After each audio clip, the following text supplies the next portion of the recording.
Hey guys, Jack here, and welcome back to another episode of Football Day in Review. Today has been October 20th, 2019. Today's football has been wrapped up and in the books. Um, I do apologize. A few things. First, this episode is probably going to be going up right before 12 o'clock, as I literally have had no time today to record a video. So, kind of cutting this out, and as a result of having no time to record a video, I also had to slim down on the matches. So I have 23 matches for you today to look at and learn the information of. So there's still those. Fortunately, I had to cut a few out. They weren't incredibly important games. They were like A-League games, a few unimportant Chinese League games, and stuff like that. But without further ado, let's get into it. Obviously, the big match of today was Manchester United versus Liverpool, which it came out a 1-all draw, but Manchester United almost did cause the upset despite their horrendous form. Rashford scored in the 36th minute, and Adam Lallana, the hero, the sub, who scored in the 85th minute and tied them the game. 17 combined shots, only 6 of them reaching the target. Liverpool retained 68% possession the whole match. Manchester United move up to 13th, while Liverpool still lead the league by 6 points. However, they missed out on a chance to extend it to 8 points today. And could that come and haunt them come the end of the season? We will see. But after that, we're moving on to the Serie A, in which the first game was quite a spectacle. Sassuolo lose out 3-4 to Inter Milan at home. Goals coming from Lautaro Martinez, a brace from Lukaku, Berardi, another goal from Martinez on a pen, Juricic, and Jeremy Boga, the ex-Chelsea man, uh, ex of my favorite team. 32 combined fouls with 7 yellow cards. Inter now sits second. Sassuolo are down to 17th, so they are on the cusp of in the relegation zone. However, they do have time. Obviously, we're still near the beginning of the season.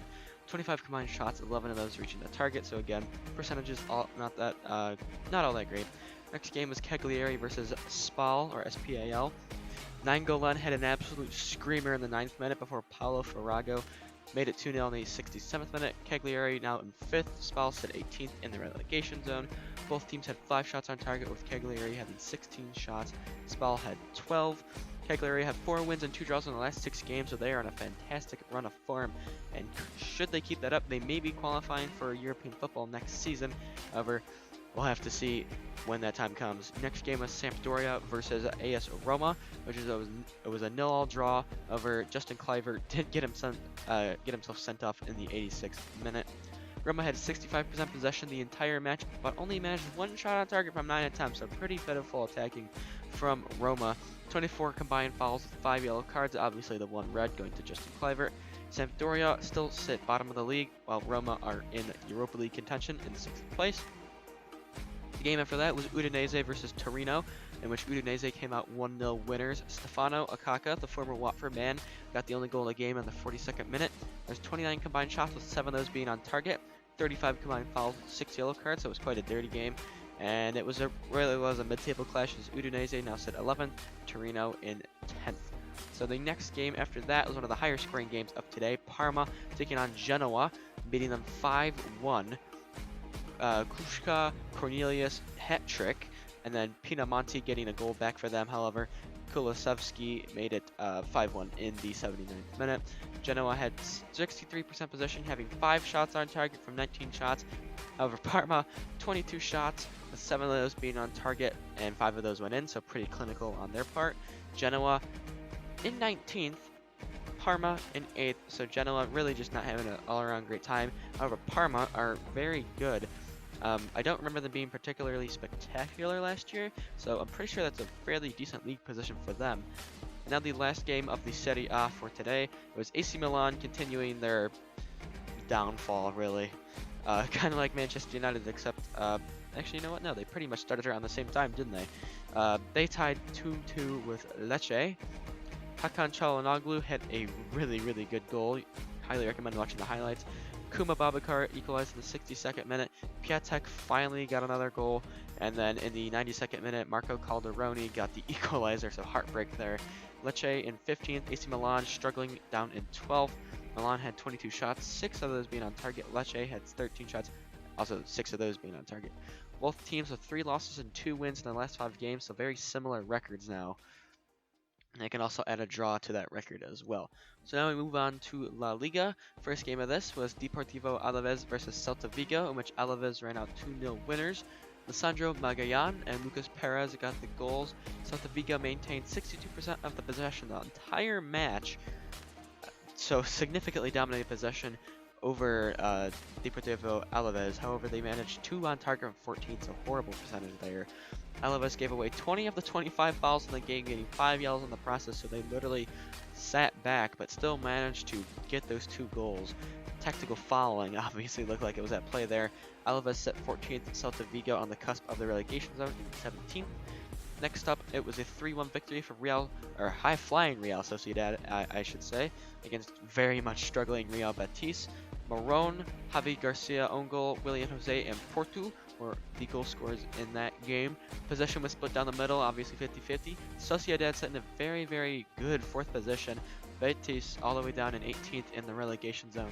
30 combined shots between the two sides, however, only 11 of those being on target.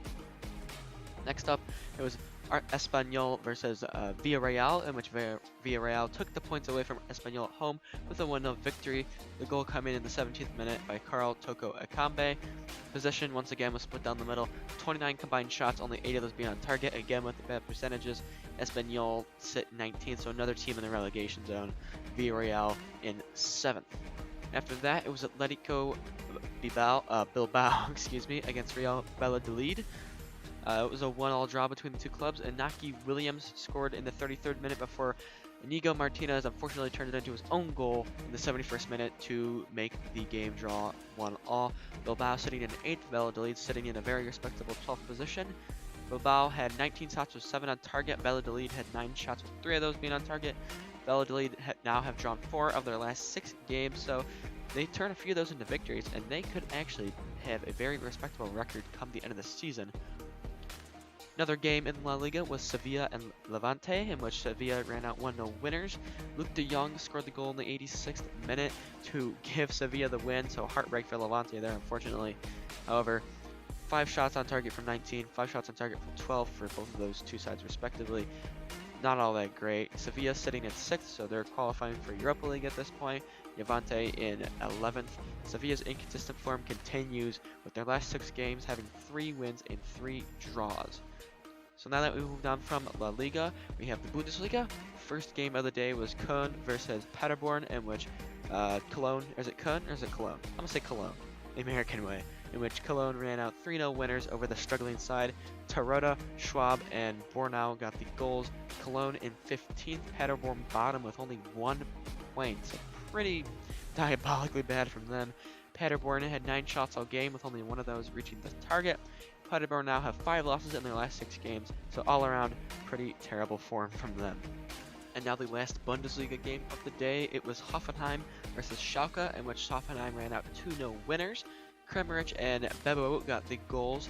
Hoffenheim sitting in 12th, while Schalke, although they did struggle last season, seem to be getting slowly back into the swing of things with a 7th place finish on the cards right now. Schalke had 11 shots, with 1 of those being on target, so pretty pitiful shooting from them. Hoffenheim had 9 shots, with 3 of those being on target, 2 of those going in, so fairly clinical from the shots that were on target. 28 total fouls, with both teams receiving 2 yellow cards. Now moving on to the Frenchies yet again. Ligue 1 action between Bordeaux and Saint-Etienne. Saw Etienne ran out 1-0 winners away from home from a Denis Bouanga penalty in the 93rd minute. So another heartbreaking defeat for a team in today's episode. Etienne in 10th, Bordeaux sit 6th. So just a little bit of a blip in form for Bordeaux. Pretty sure they'll recover just fine. Etienne gave away 18 of the 25 fouls, getting 3 yellows in the process, so fairly dirty and technically fouling game from Etienne. That was Etienne's 3rd win in 6 and Bordeaux' 2nd loss in 6, so pretty decent form from both of those sides. Next up, we have a club that is significantly struggling at the moment, one of the biggest strugglers in football next to Man U and AC Milan, based on what they achieved in the Champions League with Mbappe just a few years ago. However, they did win this game against Rennes 3-2, AS Monaco. Wissam Ben Yedder, Mawasa, and Hunu scored those first 3 goals, so at one point Rennes were actually winning, for Islam Slimani scored in the 56th minute, and then a Wissam Ben Yedder brace got them another heartbreaking victory, 93rd minute winner, so delight for Monaco, heartbreak for Rennes. Monaco had 14 shots with 5 of those being on target. Rennes had 10 shots with 3 of those being on target. 30 total fouls with 5 total yellow cards. Monaco now up to 14th, while Rennes sit 12th, so very, very poor form for Monaco. Rennes, I'm not sure if that's to be expected. I'm pretty sure Rennes are somewhat decent, but here we go.